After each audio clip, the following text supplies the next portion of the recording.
All right, let's talk New York Football Giants. There's plenty to talk about with these New York Football Giants. We had the Kadarius Toney trade. We had the NFL trade deadline. We had the Seahawks loss. We got the bye week coming up. So there's a bunch that we can discuss. We'll kick it off with the Kadarius Toney trade.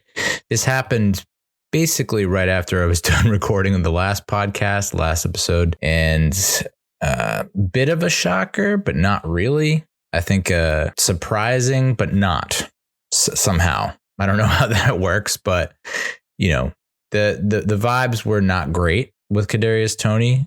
You know, dating back to the training camp when he lit it up pretty much right off the bat, and then went MIA, and then there was all this talk about how the new regime is not too fond, not too crazy about his work ethic and his ability to retain the playbook was, I guess, speculation from a lot of people. You know, so sophisticated that he can't pick it up. Yet every time this guy's on the field and they give him the ball, he makes plays.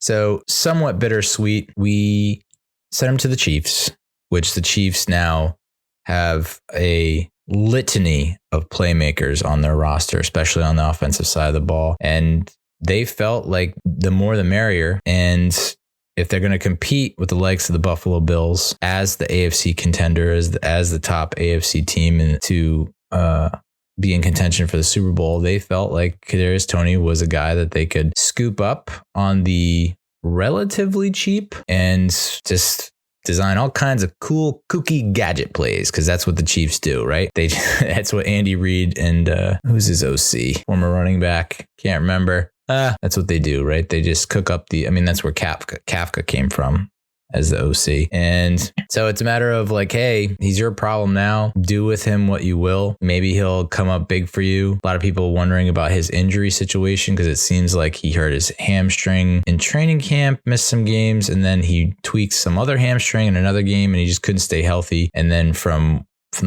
what he's been putting out on social media, it's like, I guess he's not hurt. He's not injured. So I've never seen a player like him in a Giants uniform. I know that people will probably say Odell Beckham Jr. It was a different kind of playing style with Odell Beckham Jr. I don't know that he had the level of stop-start, like the ability to stop on a dime, right angle, like cut, make people miss. OBJ was great at that. Not to Kadarius Toney's level. I mean, the things that he was putting on tape were absurd. So it's like one of those, what could have been, you know, we say that about guys like David Wilson, running back that the Giants drafted in 2012, who seemed to be like an all around just weapon, running the ball, catching the ball in the backfield, returning punts and kicks, you know, was on full display in that blowout of the Saints at home in 2012. And then injuries took him down. You know, I mean, I guess David Meggett is not that far off of a comp. You know, looking at Big Blue VCR puts up clips, highlights of David Meggett from time to time, and I watch him and I'm like, oh, damn. I mean, he doesn't do the stop-start that Kadarius Toney does, but his just slipperiness and his elusiveness. I don't know that the Giants really have had a lot of playmakers like that. I mean, you know, Saquon.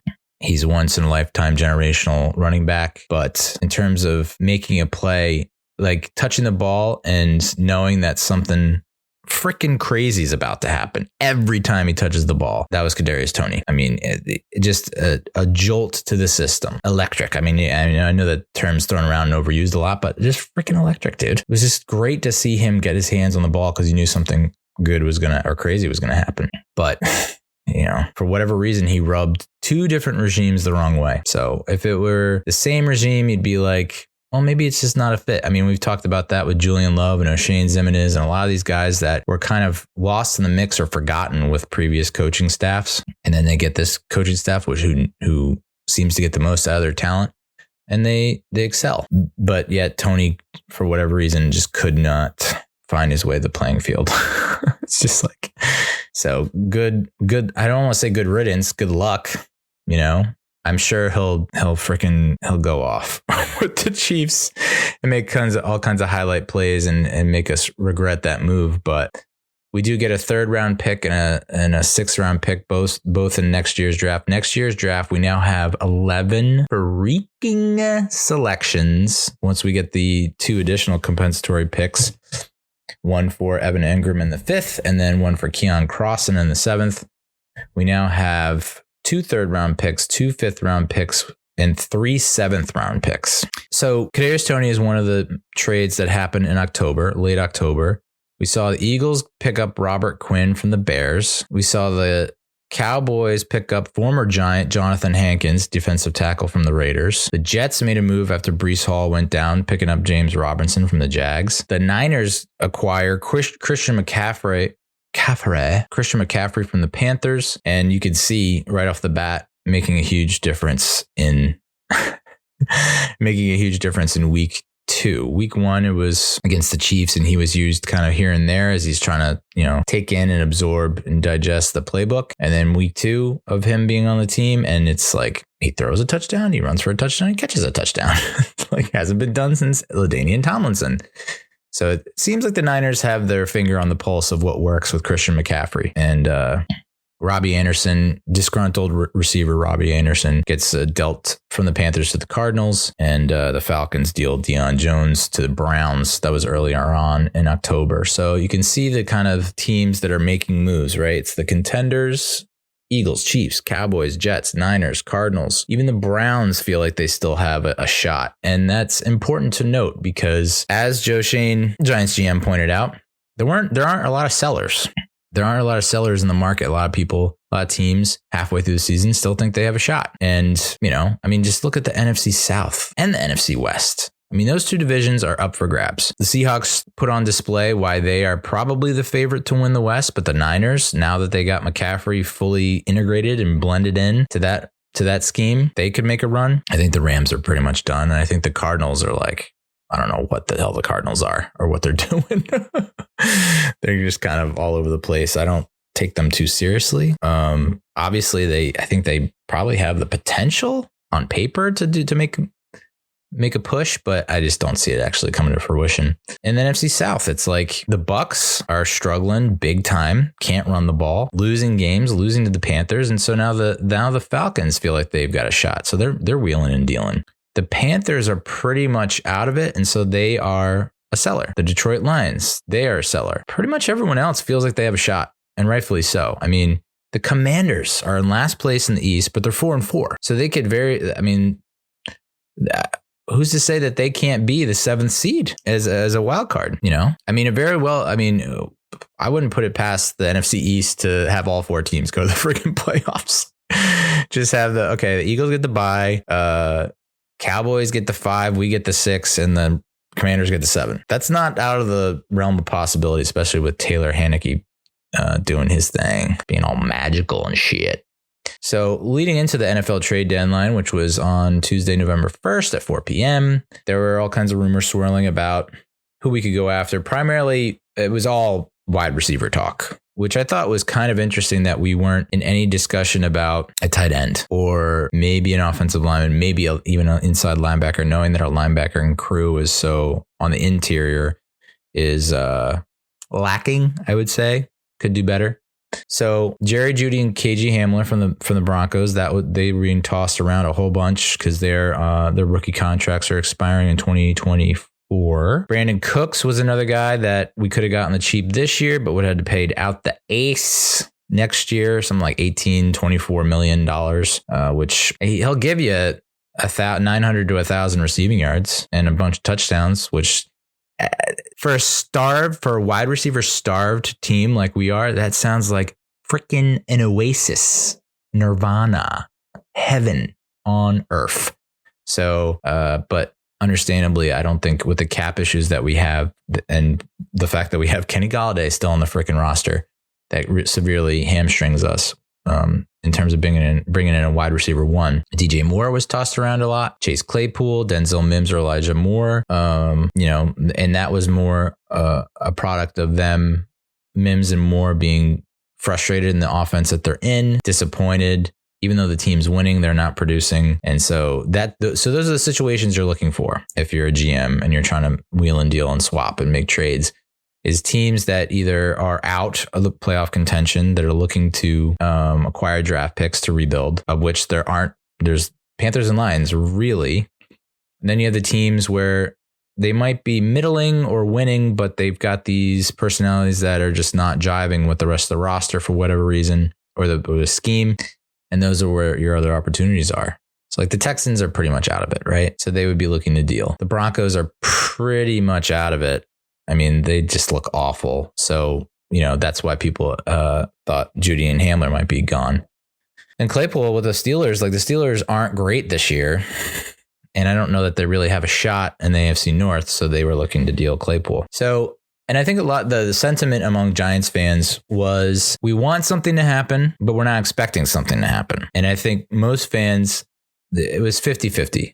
I don't know if the split was that exact and precise, but I would think that a lot of fans would not be disappointed if we didn't make any moves. They understand, they want to trust the process, and they believe in Brian Daboll and Joe Schoen. And so whatever decision they make, they're cool with. And then there were fans that were like, can you just look at like this start is historical in a lot of respects. We don't get off to many hot starts. If you remember one of my previous videos, we did a history of hot starts. Doesn't come along too often that you get 6-1 or 6-2. Doesn't come along very often. And even though we're technically, I guess we're supposed to be in this rebuild, we're in a tremendous position to make the playoffs and make a run. Just make the playoffs. I mean, if the previous two Giants Super Bowl runs and even this year's MLB postseason prove anything, it's that just get into the postseason and then let's see what happens. Because good teams go down, mediocre teams surprise people and go on a run. They catch a wave of momentum. So hard to imagine. It's hard to imagine that we would be at 6-1 right now and Kenny Galladay has 2 catches. Hard to imagine that we're at 6-1, 6-2 now and Kadarius Toney missed all kinds of games and is not playing.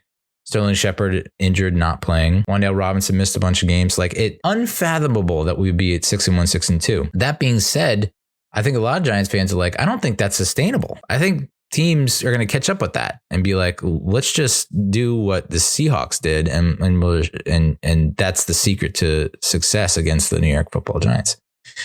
And so there was a sect of Giants fans that wanted a wide receiver 1. I was not wanting that or expecting that. I just wanted someone who is somewhat better than David Sills, Marcus Johnson, Richie James. There you go.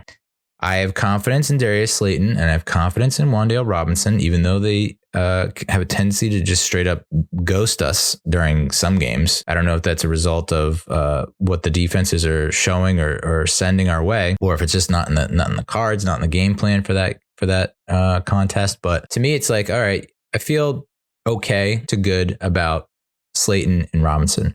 They will not take over games. They will make a big play or two during a game, but I don't know that I have the kind of reliability or trustworthiness in them to be that consistent producer. So I feel like you need, especially with Bellinger going down, I felt like that player could be in the form of a receiver or a tight end. So why not go after a tight end or a receiver? And if you get both, great. Because we're in desperate need. If this Seahawks game showed anything, it was that we're in desperate need of personnel on the offensive side of the ball. And maybe this is the whole strategy is, well, we're going to get Galladay back eventually healthy. So that will be as if we picked up someone, a wide receiver 1, even when he has been healthy, he's just not a presence at all. Not on the radar. And then a tight end. I think the tight end might have been the way to go, seeing that Bellinger is out for 6 weeks with the broken eye socket. I guess it could have been worse. He's not going to miss the entire season, and maybe we'll get him back for the playoff push, which would be sweet. But seeing the trades that did happen, I don't see why we couldn't have made a move, especially with 11 picks, dude. Freaking 11 picks. And I get, like, if we rolled up to this trade deadline and we had like 6 picks, gotcha. We don't have any draft capital. We need every single pick. Gotcha. We're not making any moves. 11 picks, dude. We can't get rid of like 2 of those, 3 of those, 4 of those, dude. We can't get rid of those or future picks. Let's get a little creative here. And I don't think I was asking for like a wide receiver 1 or even a wide receiver 2, dude. I'll take a wide receiver 3 at this point because we don't have a wide receiver. We're like, let's have 4 wide receiver 3s on this team. That's what we need because Darius Slayton almost didn't make the team. Richie James is not he's a punt returner, kick returner who sometimes can be in a 4 wide set. Marcus Johnson is like David Sills is a practice. Like what? That was what was so frustrating about this trade deadline is like the asking price is too high. The asking price is too high. The asking price is too high. It's like, brother, all eyes are on you in this 2023 draft, because if you fuck up this 23 NFL draft, people are going to point back to this trade deadline and be like, well, we had the opportunity. We had all these drafts capital that we could have given up, parted with. You're telling me that we're going to lose, that every single one of those 11 players is going to make an impact next season? Probably not. But my guess is the approach is a buckshot shotgun approach where it's like, well, if we make 11 picks that we feel strongly about and half of them pan out, that's a good draft. 5 or 6 guys that are people that you can extend beyond a rookie contract, which I guess never happens anymore. Then we're all gravy. But you're telling me that we can't make an impact with like 8 picks? I don't know. You don't want to mortgage your future, but like you have an opportunity right there in front of you. Who's to say what the hell is going to happen in 2023? And I understand that the roster is going to look a lot different in 2023. We've had that pounded into our heads repeatedly. In this year's draft class, there were how many picks? I guess we did have like 11 picks or something like that. 3 of them or 4 of them went down with like season-ending injuries. And then we've had, I don't know. I just would have liked to see something. Just something that says, hey, we understand this is an issue. We hear the fans. And that was also part of this rhetoric was this, Gettleman would have given up draft picks for a short-term rental that wouldn't have panned out. And the reason we're in this position is because David Gettleman would make a trade and sacrifice our future to win in the present. I have more trust and faith in Joe Schoen to not do that. Like I was not crazy about the Leonard Williams trade. People are saying that he's on a similar level, like a poor man's Aaron Donald. Okay. At the time, our defensive line was not an issue. I don't think. I thought we had a decent defensive line, and I thought that we could have ran with what we had, and it wouldn't have cost us nearly as much for Leonard, as it would to keep Leonard Williams. So that trade was a little bit like, what are we doing? Defensive line is not a position of need. He's going to cost a lot of money. And if we don't re-sign him, it's going to be a horrible trade. And we're also losing. So it's like, even though that people thought that we were going to turn things around and finish strong and maybe make a push to make the playoffs, I didn't agree with it. But wide receiver is a position of need. And you now have traded away Toney, who apparently is active now and healthy. Shocker. And we could really use him right now. Galladay, I don't even know what his timetable is. I guess they're just like, you know what? People are saying it's the hip injury that he had surgery on. It just hasn't fully healed. And I don't know that it will ever fully heal. So I just, woof, dude, woof. And now everyone has this, after the trade deadline comes and goes and we didn't make a move, everyone has this restored faith in Kenny Galladay to come back and be like a wide receiver 1. What makes you think that? What leads you to think that? They weren't making any kind of effort to get him the ball when he was on the field. He rarely saw the field, and when he was on the field, they weren't getting the ball. And when they did get him the ball, he either dropped it or they missed him.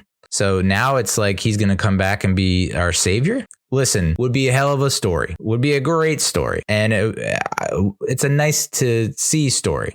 I'm not betting on that. And now we're all going to push all our confidence in the Kenny Galladay. Okay, sure. So I would have loved either a wide receiver or a tight end. If we got both, I would have been feeling pretty good about the future of this season, because I care about this season. I understand. Okay. If we were in the same boat as we were with the Leonard Williams trade, where it's like we're 2-5, 3-4, even 4-4. I think it's great that we're 3-4, 4-4, 2-5. Like we're on pace to beat last year's season win total. Great, but I don't think we need to make any kind of move. I'm not even asking for a splashy move, dude. Just a move or 2, just to because listen. What they've been able to do with this roster is stellar. Outstanding, incredible, unpredictable. No one saw this coming. They've squeezed everything they can of this roster, but it's starting to catch up with them. So why not bolster the roster where you need to? Because I understand the goal is long-term winning and long-term. I just don't know that you want to look too much into the future here. It's such a great opportunity to take advantage of what's going on. And the schedule is only going to get tougher, and that's why it sort of feels like we're punting on the season. That's the feeling I get. Look at these teams making moves, and you could say that these teams, these teams are making David Gettleman moves where they're desperate and they want to save their job and they're making transactions that they probably shouldn't. I understand all that. The Dolphins, okay, in the same division as the Bills, who everyone is already handed them the Lombardi trophy. The freaking Dolphins are making moves, dude, because they want to compete with the Bills, and they don't want to just sit on their hands and be okay, well, let's just hand the division and the conference to the Bills. No, they're making moves, acquiring Bradley Chubb from the Broncos for Chase Edmonds and a bunch of picks, acquiring Jeff Wilson from the Niners to fill the void left by Chase Edmonds. They felt like they needed a better pass rush and to shore up the defense. They went out and did it. Did they completely mortgage their future? I don't think so. And Chubb's a young pass rusher. The Steelers picking up William Jackson III, but dealing Chase Claypool. Kind of weird. The Bears, who are feel like they have some kind of renewed sense of purpose this season, feel like they've got something cooking, even though they got smashed by the Cowboys on Sunday. They pick up Roquan Smith, or they deal Roquan Smith, pick up Chase Claypool. The Falcons acquiring Calvin Ridley or sending Calvin Ridley to the Jaguars and Dean Marlowe to the Bills, but yet picking up Rashad Fenton, DB. The Colts, who are sellers, so they end up getting Zach Moss for Nyheim Hines in draft picks. So it's just, the Bills are not satisfied. The Bills making moves. Why are the Chiefs trading for Kadarius Toney? These are teams that are in win now mode. They feel like they have the sense that this is their year and they just need a player or two. And that was the other line of thinking or dialogue from a lot of fans was well, one or two players is not going to make us Super Bowl contenders this year. And I'm like, how the fuck do you know that? How do you know that a player's contributions are not going to? Did anyone think that David frickin' Tyree was going to be a contributor in our Super Bowl run? If he's not on the roster, we don't win the Super Bowl. What the fuck, dude? But I know that the players that we have on the offensive side of the ball in that wide receiver room are not making a difference. They're just not. That's what is so deeply upsetting to me. The big one that I didn't understand is TJ Hawkinson. Okay. Why not make a move for him? Why not? Bellinger's out. You have Tanner Hudson, some dude named Cager, and Andre Miller as your tight ends. Woof, dude. Fucking woof. You pick up Hawkinson. He's a young dude. He's got you get him for another 4 years. That's your tight end. One. And then you have Bellinger as your tight end 2. That's a pretty good tight end room. And it's not going to cost you a fortune. I don't know. We'll see. We'll see. Shane's explanation was don't shop hungry. And I get it. I've shopped hungry and it is a disaster. You end up with a $300 grocery bill. And then, a whole lot of package to go with it around the midsection. Build to the draft. Okay. You need 11 picks to rebuild this team? Okay, cool. And you want to be able to sign Barkley and Jones. I get it. I don't think Hawkinson's that expensive. I guess right now he is the number 1 tight end in the NFL, right? Behind Travis Kelce, maybe, and some others. But above average tight end. I don't think he cost that much. I just don't know why you wouldn't make a harder push for that. My proposals are simple. The Lions and Panthers and maybe the Jaguars. Who else is a seller in the AFC?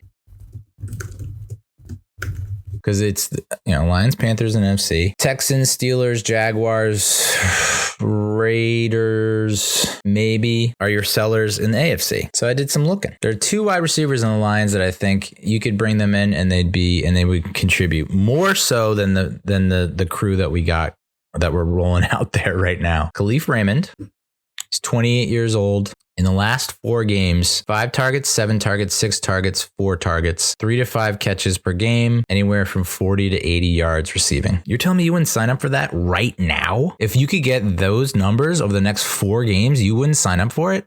For like a fucking 5th round pick? 3rd round pick? You wouldn't sign up for that right now? That's the difference. Like everyone wants we can't afford a wide receiver 1, splashy wide receiver 1. It doesn't have to be a wide receiver 1 that you're tossing at 10 targets to. You get this guy 5 targets, half the load. He's going to give you 40 to 50 yards, which is more than anyone has been able to give us in that wide receiver room outside of Robinson and Slayton. Am I wrong? Josh Reynolds, 27 years old. He had 10 targets against Minnesota, 8 targets against Seattle, and then 10 targets against the Patriots, 6 to 7 catches in that 3-game stretch. I mean, he's fallen off a cliff since then. But is David Sills giving you that? Is Richie James giving you that? Is Marcus Johnson giving you that? No. I would sign up for that right now. We don't even have to throw you the ball 10 times. We just want to throw you the ball 5 times. And you can come up with 40 yards of receiving. I mean, I'm not asking for a lot. I'm not asking for the world here. Laviska Shenault Jr. He's on the Panthers. Okay. You look at his stat line, he's only played in 4 games this year. Not great numbers, but 6 targets, 5 catches, 26 yards against the Falcons. I don't know, dude. Jamal Agnew, wide receiver from the Jaguars, who now have Ridley, Kirk, the Joneses. They got all kinds of receivers in that wide receiver room. They're overfloweth with receivers. Now, this guy, Jamal Agnew, averaged like 1 target a game. He did have 6 targets and 4 catches for 50 yards and 2 touchdowns against the Eagles. So it's like that's a little bit of that's promise right there. Not only that, he was an all-pro punt returner with the Lions in 2017, and he's a dynamite kick returner. We kind of need a punt returner and kick returner right now. That couldn't have been a move. So I don't know that there's all like everyone's talking about. We only pay attention to like the high stakes moves that are gonna draw a lot of headlines. I think there were some mid-level moves to make that would make the offense better. Not a crazy amount better, but I don't think we're looking for a crazy amount better. I think we're looking for just something. But whatever, dude. I know in Dable and Shane we trust, but geez, man, nothing. Okay, cool. I mean, that's I guess the cap. It's the cap. I guess it has to be the cap that's so screwed right now that we're barely able to field the team that we are now. Sad. So that's the NFL trade deadline talk. Let's I guess we'll talk about the unfortunate loss, the Seattle Seahawks in Seattle against our former Giant Geno Smith, going up against just an absolute stud in Kenneth Walker, and apparently one of the top draft classes of this year. Those rookies, especially on the offensive line, are just they are putting up and they are shutting up the haters because they did a phenomenal job. So last week we talked about, we think this is going to be a run heavy game because both run defenses are porous at best. And they showed up in this game, both of them. I think Barkley was held to something like 53 yards on 20 carries. Did have the 1 touchdown. Daniel Jones was pretty much bottled up. Wasn't able to make any kind of moves, whether designed or scrambling. And it turned into a game of turnovers, mistakes, and capitalizing on those mistakes. Total yardage was fairly similar. Passing yards was fairly similar. I think Seattle had the edge in those 2 categories, as they did in the rushing yard category, but not like a huge discrepancy. They did average 1 more yard per play than us. But ultimately, in my head, and I think a lot of fans would agree, came down to 2 fumbles by Richie James. 1 fumble sets up the field goal, another fumble sets up the touchdown. And yeah, sure, if he fields those, maybe it saves us 10 points. But then again, we got, a tutty off the amazing strip by Adoree Jackson deep in Seattle territory, thanks to the Scottish Hammer, Jamie Gillen, doing his job and pinning them deep, which has been one of the major knocks on him thus far in the season. Was like, we need to start pinning guys back inside the 10, and inside the 20, inside the 10, inside the 5 would be great. So could you do that? Great. And so he was able to do that. So, okay, you take away the 7 points from our turnover ticket, there are 10 points. You're still looking at a game that's 17-6, We did allow 5 sacks, which I think is in line with expectations considering we were without Ben Bredesen, we were without Evan Neal. Josh Azudu still has, even though he looked impressive in Bredesen's relief last week, still not really up to snuff where we want him to be. Tyree Phillips, serviceable against the Jaguars, maybe not so much against the Seahawks, who brought the frickin' thunder. We still converted more third downs than Seattle, 6 of 16 versus their 3 of 13. And we dominated time of possession, 33 minutes. I mean, there was a period in the third quarter where, the quarter's 15 minutes long. I think we had the ball for 10 plus minutes, maybe 12 in the third quarter. But it was the penalties that really killed us in the turnovers, which is something that we've had in check for pretty much every game, especially every win. But 0 for 1 on fourth down. Seattle was 2 for 2. They had 19 first downs. We had 14. Jones, not a great day. 17 of 31, 176. No touchdowns, no interceptions. And I think he fumbled once. And then, Slayton, 5 catches, 66 yards on 6 targets. That's exactly where we would like him to be. Exactly where you need to be. But so then guess who's next in targets for this game? Marcus Johnson was 6 targets, just as much as Darius Slayton. He had 1 catch for 3 yards, and he led the wide receivers in snaps. Get him off the field. No more. And this is what I'm talking about. Why is he leading the team in snaps? Why is he leading the team in targets? This guy was not on a roster. We picked him up. Why? You don't think there's someone else out there that can fill in for Marcus Johnson and do better? If you don't think that, you're wrong. Wan'Dale Robinson, 3 targets. That's inexcusable. Why is he not getting 5, 6 targets? Or more. That just, it's one or two things for me. And I haven't watched the All 22 or any of that nonsense, but I would think maybe Seattle's doing everything in their power to take him away. They know he's strictly an underneath, close to line of scrimmage type target. And so they're pressing and not allowing him to get separation off the line. Okay. He's a small dude. Maybe that's the case, but why are we not motioning him? Why are we not doing jet sweeps, the shovel pass, all those things that can, create space for him and get him separation. Saquon had 5 targets, 3 catches, 9 yards. That's just a horrible job by Kafka. Tanner Hudson, 5 targets, 3 catches, 15 yards. He had more snaps than Chris Myrick, and he got absolutely truck sticked on the sideline that one play. Why are we throwing the ball to Tanner Hudson 5 times? Why are we throwing to Marcus Johnson 6 times? This is why we're staring down the barrel of a very rough second half of the season, if that's the case. If you're seeing box scores and summaries like that, I don't see many W's. I just don't. You give TJ Hawkinson 5 targets. You give Khalif Raymond, Josh Reynolds, Jamal Agnew 6 targets. We've seen what they've done with 6 targets. So that's my point is, no, we're not going to get a guy that you're going to feed the ball 10 times, 12 times a game. But I think if you were to give them the similar targets than the people that we have on the roster, they're going to do more with it, or they're going to do better. And that could be the difference. Not asking for much. Richie James only had 4 snaps on offense, and then he had the 2 fumbles. So you got to think that he's in the doghouse at the very least, and possibly on the outs. 5 of 11 drives, offensive drives, ended in 3 and outs. And you're telling me that that's not a byproduct of the lack of weaponry, the fact that they're like, hey, this offense runs through Barkley and Jones, and they don't really have a valid third weapon. Now you could say Slayton, you could say Wan'Dale, but it's like in terms of linebacking crew, hey, you have 2 keys. Barkley and Jones. And then in terms of the secondary, hey, it's either Robinson or Slayton. Those are the 2 that are going to kill us. None of these other guys are going to kill us. And so that was the Seattle game plan, and they crushed it, executed well. Now there were, to me, you could point to the penalties. You had that stupid penalty blindside block that negated a Richie James big return. Or it might have been Gary Brightwell. I think it was Richie James. Negated that, would have put us in great prime territory to at least get 3.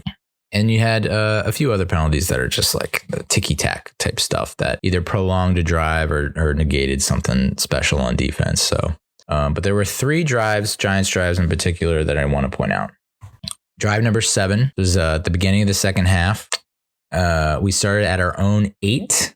Thanks, Gary Brightwell. And we went 14 plays, 79 yards, and it took almost 9 minutes off the clock. We kicked a field goal. That is how you lose games. The very next drive, it was started with 2 minutes and 42 seconds left in the third quarter. Started at our 28, 12 plays, 45 yards. Field goal. 6 minutes, 25 seconds off the clock. Can't do it, dude. The 10th drive, this is when I believe this is after Seattle went up 27-13. It was when Kenneth Walker had that ridiculous run to put him up 2 scores. We get the ball. Now there's less than 5 minutes left. Odds are, the odds probabilities of us coming back and winning are shrinking. I get it. We started our 25. We went 9 plays, 46 yards, 2 minutes, 50 seconds, and we turned it over on downs. I tweeted this out, and I'm going to stand by this. I think this was Mike Kafka's worst play calling game of the season,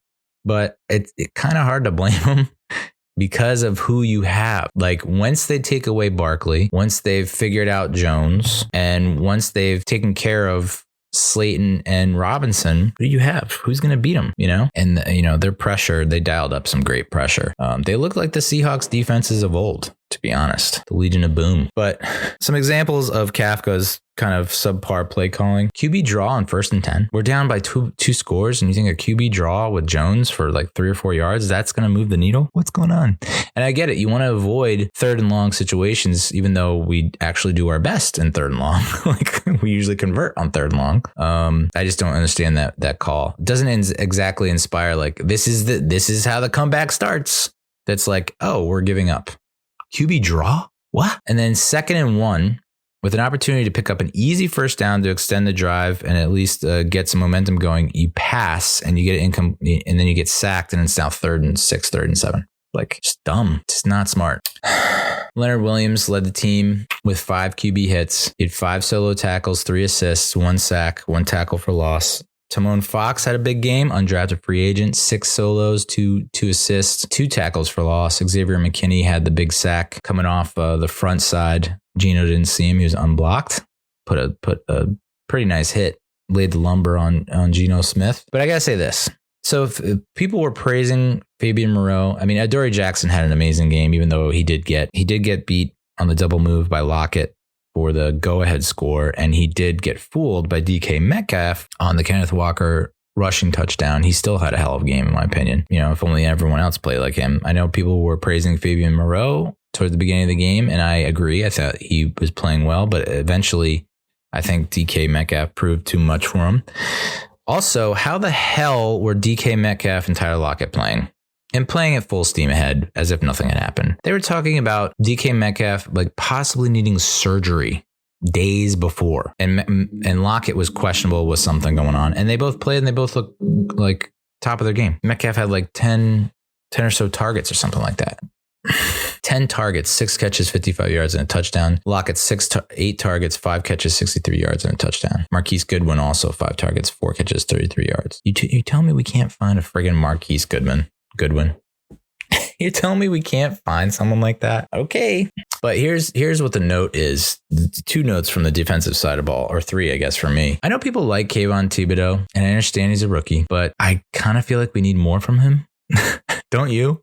He had 1 quarterback hit against the Seahawks. And as far as from what I'm looking at, and NFL.com, their box scores are never right, which is insane to me that you can have such inaccurate box scores and summaries. But I think he was left off the box score. Kayvon Thibodeau, 0 tackles, 1 quarterback hit. Dude, I know people are saying that he's getting held on every play, but you can, we've recently learned now that you can legally hold, and it's basically on a rip move. There's some move that a defender can do where the lineman can just straight up hold you. And my gut says that's exactly what's happening with Kayvon every single time.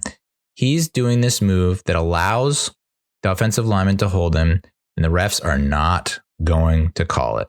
But yet he is expecting a flag almost every time he's doing it and looking for a flag, and he's not getting it. Things have got to change. We need him putting up numbers, maybe not to the same level of Dexter Lawrence and Leonard Williams, but we need something. There's so many games that we can say like, oh, well, he didn't show up. He's not going to show up in the box score, but his contributions are no. I'm just that, you know what that sounds like? That sounds exactly what was happening with Leonard Williams, where it was like, okay, he's not showing up in the box score, but if you watch the game, he's doing these little things that it's like, all right, I'm going to need you to show up in the box score. Like, I'm going to need you to get sacks, pressures, hits. I'm going to need that from you. I need it. We can't keep going along with this, pressures. Thibodeau had 2 pressures, QB knockdowns. Thibodeau had 1 QB knockdown. He had 1 hurry. Leonard Williams had 4 quarterback knockdowns. He had 6 pressures. I don't know that KT needs to be on that level just yet, but let's get a little bit closer to that. Let's not have so much disparity between those 2 numbers. I don't know, dude.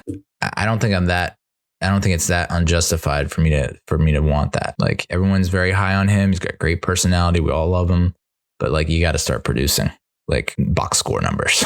Like, Tate Crowder has lowest snap count of the season, 22, played 34% of the defensive snaps. He was outsnapped by Micah McFadden. And like, people are going to read into that and say, oh, well, Crowder's on their way out. It might be as simple as the coaching staff felt like McFadden gave him the better shot in coverage or stopping the run. Felt like he's a better run stopper. Hard to tell.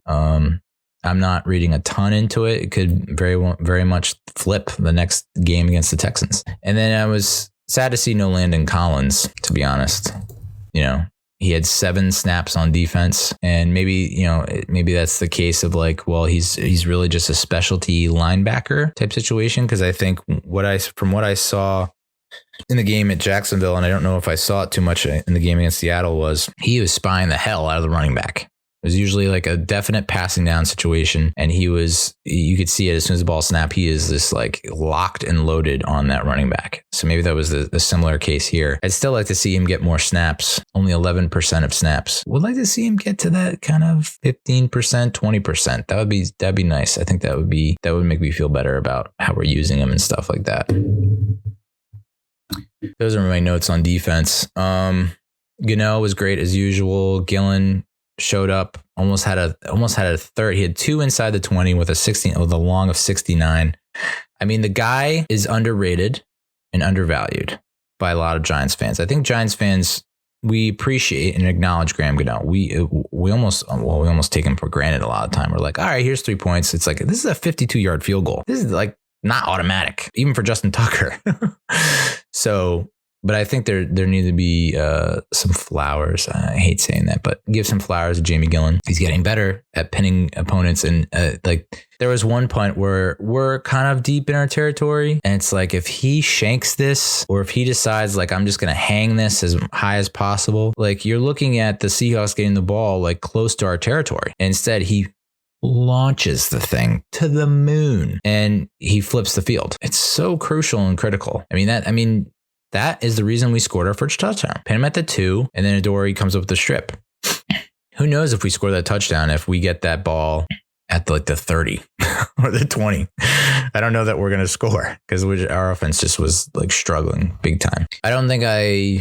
I know Brightwell had that big return against, Carolina. I don't know if I want him as our kick returner anymore. There are too many times where he's taken and there was a graphic, I forget where I found it, but there's a graphic of like how many teams, when they take it out of the end zone, make it to the 25. And it's like maybe 5 or 6 teams, maybe 7 are reaching the 25 or beyond when they take it out of the end zone. He's got to learn, like, if it's going to the end zone and it's going to like just let it go. Let's just get to the 25. Because I don't know that. I don't know. It's tough to swallow seeing Geno Smith just be such an effective quarterback, making perfect throws. I mean, the double move to Lockett, right on the money. Even that other deep throw to Lockett that Lockett dropped. I mean, that's not on Geno. It was right in his hands. And it's kind of funny to me that I wrote an article, I forget for who. Might have been G-Man HQ, might have been, I can't remember. NFL Spin Zone. But when the Giants initially signed Geno Smith, I was like, he has the potential to be the next Kerry Collins. And, Kerry Collins, very highly lauded, coming out of college, rookie quarterback with a lot of expectations, didn't necessarily live up to the expectations and fell out of favor and with his the team that drafted him, went to another team, got a second chance at life. He got a second chance to start and redeem himself and would excel. And I thought that could be the case with Geno Smith with the Giants because Eli was kind of on the decline. He hadn't shown much in that 2017 season. Not that a lot of it was his fault. I mean, a crappy offensive line and no receivers will do that to you. And you can see that's what kind of happened with Daniel Jones in this game. It's like, I don't have an offensive line and I don't have any receivers. So I compared Geno Smith I was like, Geno Smith could be Kerry Collins 2.0 for the Giants, in being that stopgap between generational franchise quarterbacks. He didn't come in to start initially. He just came in as a backup that they were going to coach up, and they thought that he could be a starter. And that's what happened with Kerry Collins. And I felt like that could have happened with Geno Smith. Do I think that he was the next franchise quarterback for the Giants? No. But Kerry Collins in his 4 years here, not bad. Super Bowl appearance, I'll take that. Another playoff appearance, I'll take that. While you try and find the Eli Manning, right? That next big quarterback, I just felt like Geno might have been the fit there. And of course, he gets to start he ends Eli's consecutive starts streak and plays so poorly against the Raiders. That's like, okay, never mind. Because at least when Kerry Collins would come in 99 to relieve, I think it was like Kent Graham, something like that. It's like at least he put up some good numbers, and gave us chances to win. But this is, I would want to see. I'm actually happy for Geno to a certain extent because I like when people that are written off come back with a vengeance and are able to show their value and demonstrate that they are capable. We put so much pressure on a lot of these quarterbacks to succeed right out the gate, and we write them off if they don't do it in a rookie year. It's like, holy crap. People are willing to give up on Trevor Lawrence already. It's like, what? Okay.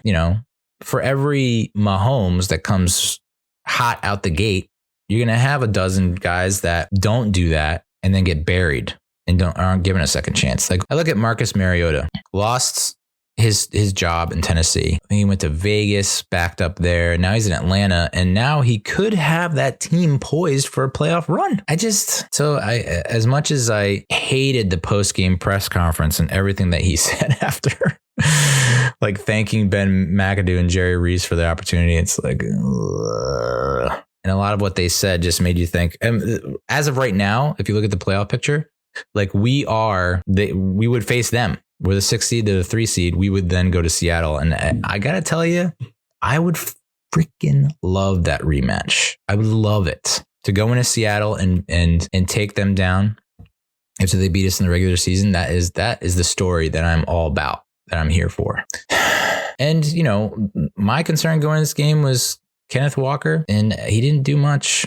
He put up similar to numbers to what Saquon Barkley put up, 18 carries, 51 yards. I don't know that's not that crazy. So I was like, in my worst nightmares, I was picturing him getting like 20 some odd carries, 100 and some odd yards, but 18 carries, 51 yards and a touch. And I think the bulk of those rushing yards came on that one touchdown run when it was from like 20 yards out or something like that, which Tate Crowder misses the tackle. Not that he dove and got a piece, but Xavier McKinney, I feel like he's got to make that tackle now. Said he kind of over pursues and then he gets twisted around, loses him.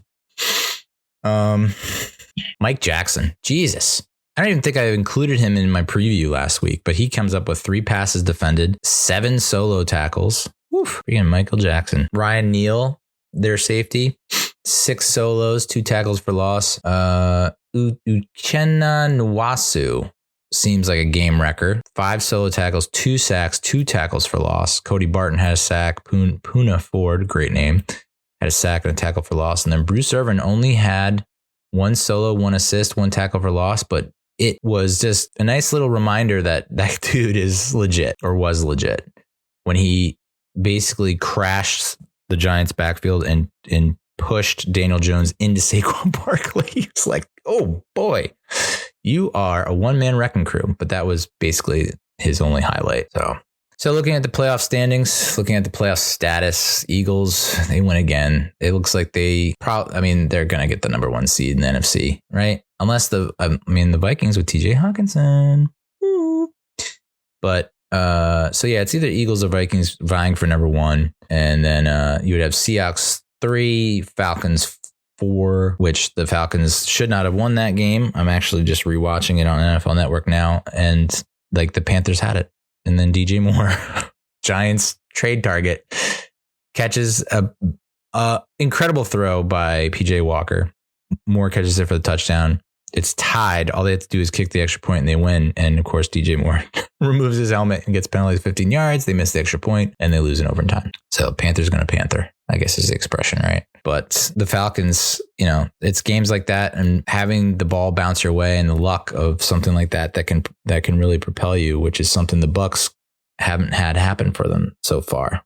So Falcons 4, Cowboys 5. I think that's going to stick.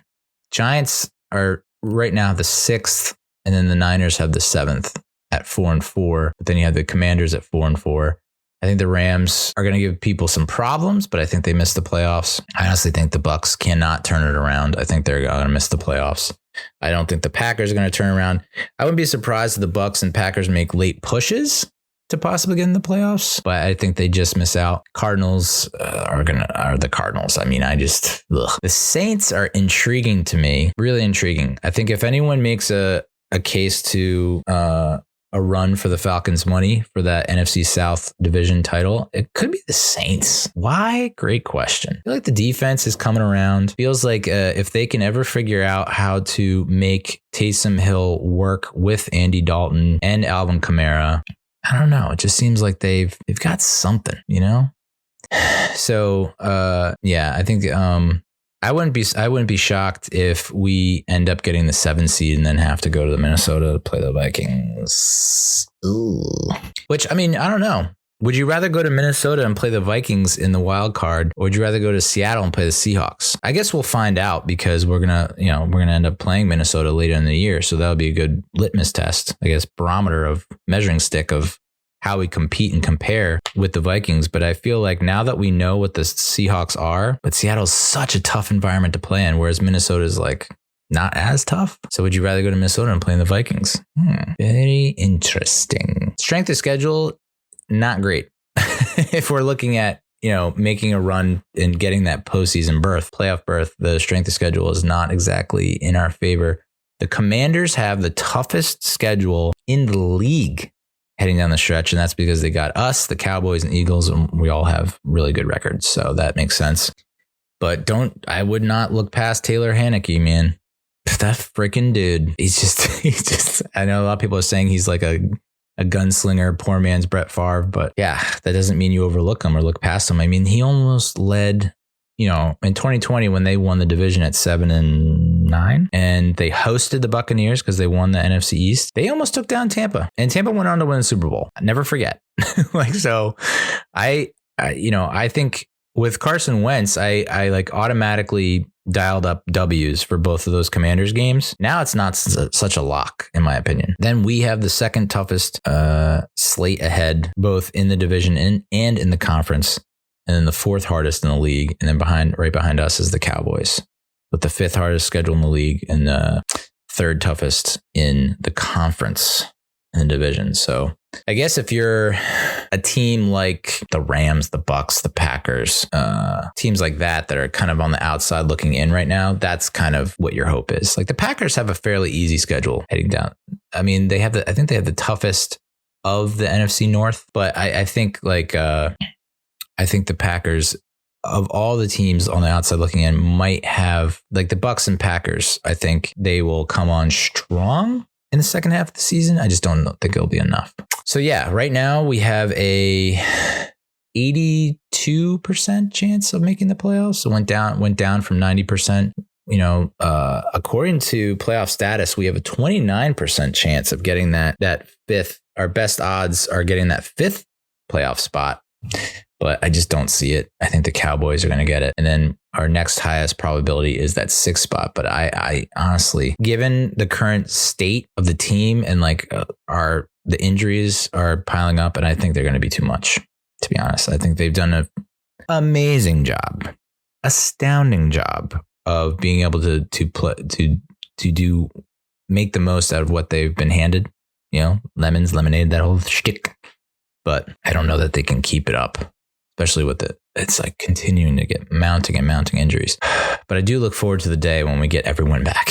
I think that's going to be such a great day when we have Nick Gates and Shane Lemieux and Kenny Galladay and so-and-so and so forth, Daniel Bellinger. That'll be a great day. And hopefully we're still in a position to make the playoffs when that happens. So I thought I would take a moment, since we don't have a game next week, since we do have a bye this week, to take a look at how we've done historically after the bye week. So the bye week was instituted in 1990. There were no byes before 1990. You had to go back to 1966, I think, or 65 when there were byes. And I didn't go back to that time. 66 or before, I didn't go back to it's just such a different time. It's like, I don't know, I know curses last forever. I get it. But so went back all the way to 1990 to look at our buys, similar to what I did with the historical hot starts. I thought it'd be cool to look at our record after the bye. Under Joe Judge's tenure, we were 1-1. We had the blowout loss at Tampa. That was excruciating in so many ways, especially how tough we played them in 2020. I thought that we would put up a similar performance in 21. Not happening. And it turns out, I mean, I think that was the game that Daniel Jones should not have even played because of his neck. Because wasn't it the week before we beat the Eagles?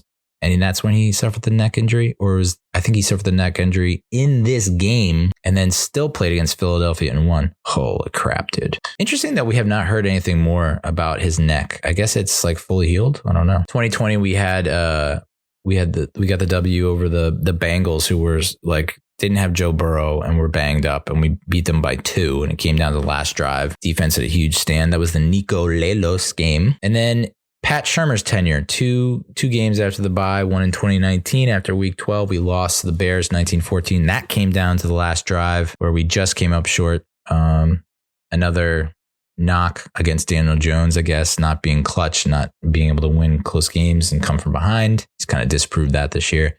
2018, we had a win after the week in week 10 after the bye. That was Eli was at the helm, and we won at San Francisco 27-23. That's when he threw that kind of out flat pattern to Sterling Shepard, who came down just in bounds. He had a game-winning catch. That was Pat Shurmur's tenure. So 1-1 with Pat. Ben McAdoo, we were 1-1, lost in week 9 in 2017. That was the loss that really was the end, beginning of the end, I guess, for Ben McAdoo. 51-17 to the Rams at MetLife Stadium. That was the death knell. And that's when players were giving up, literally giving up on the field. There are multiple clips of like Janoris Jenkins, Eli Apple, like multiple defenders just being like, fuck this noise. I am out. Cash the check. And then I put up my feet. Enjoy a little Dancing with the Stars.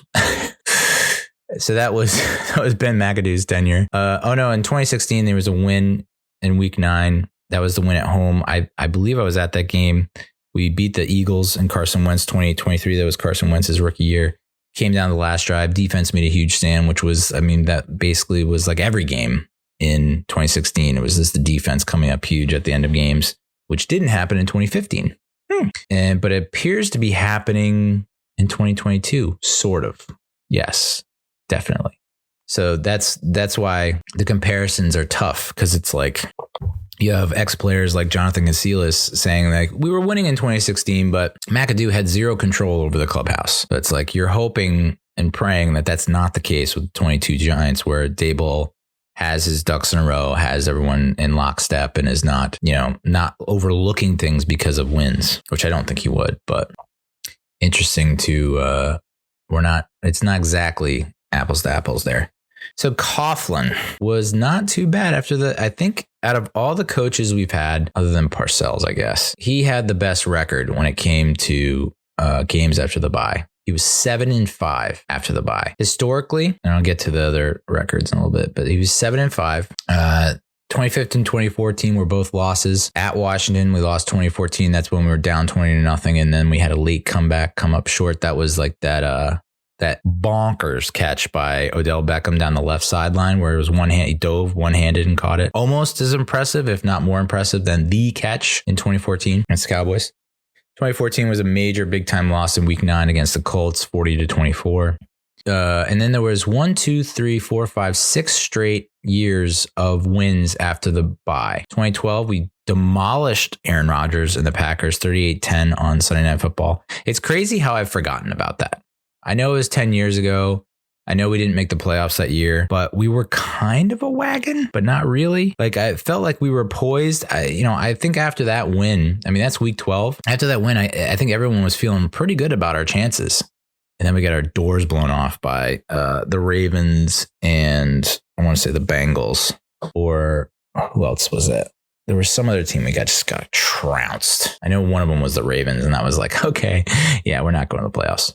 2011, we won the Week 8 contest against the Dolphins after the bye. 2017, we scored 10 in the fourth quarter to pull that one out. 2010, we hit a Week 9 win after the bye, crushing the Seahawks 41-7. That's another year, 2010, where it's like 2010 and 2012, we didn't make the playoffs, but fuck, it felt, there were games after games, some games where I was like, we're winning this goddamn thing. We're winning the whole thing. 2009, we had a win in week 11 after the bye in overtime over Atlanta, 34-31. 2008, we won our week 5 game after the bye against Seattle, crushed them 44-6. 2007 was a loss in week 10, 31-20. I think I went to that game. I had season tickets that year. We did not do well at home that year, which was interesting. It's like I had season tickets to their Super Bowl season and they didn't win at all. That was a tough one. I think that final score doesn't reflect how close it was or how intense it was, because I remember that being kind of a much closer than that final score would indicate. 2006, we won in week 5 after the bye, beat Washington 19-3, lost week 6 of 2005 after the bye to Dallas 16-13. Oof, hate that. 2004, we lost week 7. That was Coughlin's first year. We lost the week 7 game after the bye to Detroit 28-13. I think that was with Kurt Warner was still the quarterback, but I think he might have made the switch. I think he made the switch after week 8 to Eli. And then that's when the season went to shit. People forget. But it was necessary, right? So then we'd look at Fossil's tenure. Fossil frickin' stunk after the bye. I mean, like, all-time bad after the bye. 1-6. 1-6 after the bye. In 2003, we lost week 5 after the bye to Miami 23-10.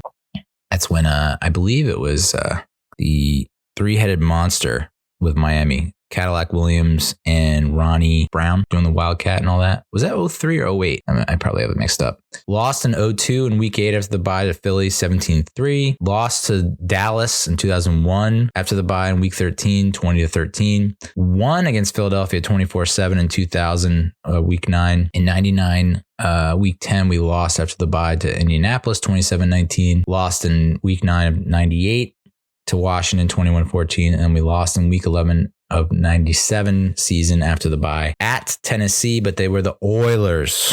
Talking Steve McNair, Eddie George as the Tennessee Oilers. We lost 10-6.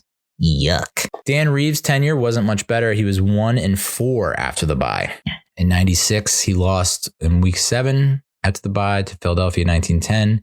We won in week 9 of 95 season at Washington 24-15. Lost at New Orleans in 94, week 5, 27-22. That would come back to hurt us, to bite us right in the patootie. 93, we had 2 bye weeks. Can you imagine? I can't. I wouldn't be able to do that. I'm sure that the players might appreciate it, but like, I don't know. I don't like it. I think that was the only season that had 2 byes. So we lost both of them, by the way. We lost week 5 after the bye at Buffalo 17-14. God damn it. And then we lost week 9 after the bye to the Jets 10-6. God damn it. You win those 2 games, you don't have to worry about the last game of the season against Dallas, and then you have the number 1 seed and you host a game and you don't have to worry about going to friggin' San Francisco where we got smoked. So that was Dan Reeves. Ray Hanley lost both of them. Week 5, 92 season, we lost to Oakland 13-10. Ugh. And then week 9 of the 91 season, we lost to Washington 17-13 after the bye. Ray Handley, yikes. Couldn't figure it out. I mean, the Big Blue VCR, I talk about them all the time. They're posting clips from the 91-92 season. and where Bill Parcells is like the commentator. So they're like peppering him with questions about, what do you think about this current Giants team? And it's like, he said, it's a lot of aging veterans.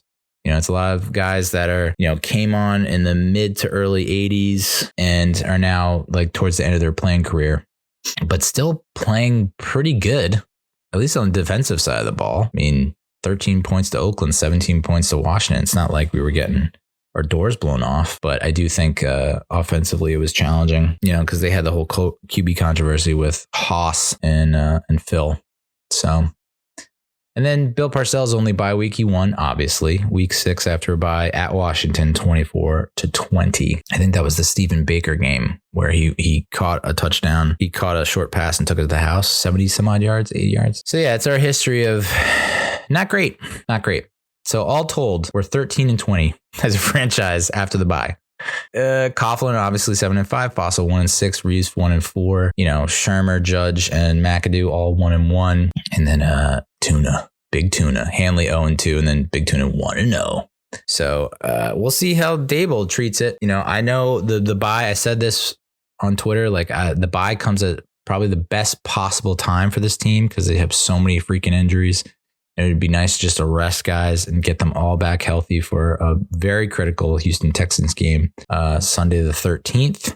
I will be in Pullman, Washington that weekend, visiting a friend who I haven't seen probably since my wedding that did not last.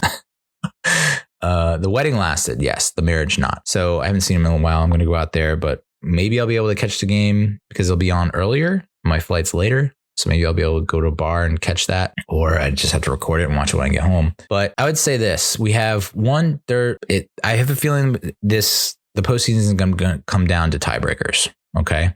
And honestly, pop quiz hot shot. If someone said, hey, what are the divisional tiebreakers and what are the conference tiebreakers? And if I told you there are 1, 2, 3, 4, 5, 6, 7, 8, 9, 10, 11 tiebreakers, would you believe me?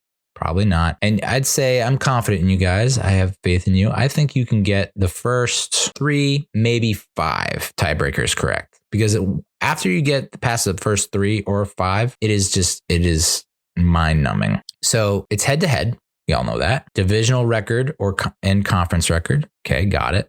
Common games. Okay. Then it's strength of victory, strength of schedule, points scored divided by points allowed, combined ranking conference team against conference teams, points scored versus points allowed, so point differential for all teams, points differential for common games, points differential for all games, touchdown differential all games, coin flip. Could you imagine? I would actually like to, I'm a fan of chaos sometimes. I'm an agent of chaos, if you will. It would be cool to see. It'd be super sweet to see everything be tied and it has to be a coin flip. Could you imagine? There's no way that there would be such an uproar. There's no way they would allow that to happen. People would petition and riot. You'd have people being like, nope, you can't do that. You have to play a wild card, like an extra wild card game between these two teams, like the MLB used to do. It's like you're both tied. All right, 1 game playoff. Let's go. I feel like they should do that. If all that else, I mean, the odds of this happening are like you're better shot of hitting the Powerball, which I just played $1.2 billion. No big deal. But a coin flip, you cannot determine a playoff berth on a coin flip, dude. It seems so wrong. But so yeah, with that in mind, knowing that divisional record is huge and conference record is big, and we're thinking about playoffs, this is where the remaining schedule. Let's take a look at the remaining schedule and just see like what the most important games. Obviously, divisional games are critical. I don't know that there's a whole lot pointing to us having too much success against the Cowboys or Eagles. They looked like freaking juggernauts. So I've kind of, you obviously as a fan, you want to win those games and maybe we could steal 1. I don't know that we're going to be able to steal 2. So our divisional record is not going to look great. Our divisional record is going to be like 2-4 if we can even sweep the Commanders. So I think that's, our remaining schedule. Like I said, it's like one of the toughest in the league. I mean, all 3 other NFC East teams are just, even the Commanders are going to be a thorn in our side. So that's why the Texans and the Colts are actually the least important other than overall record, right? So it's like you almost think if we have to lose games, let's just lose against the Texans and Colts and then win all the others, right?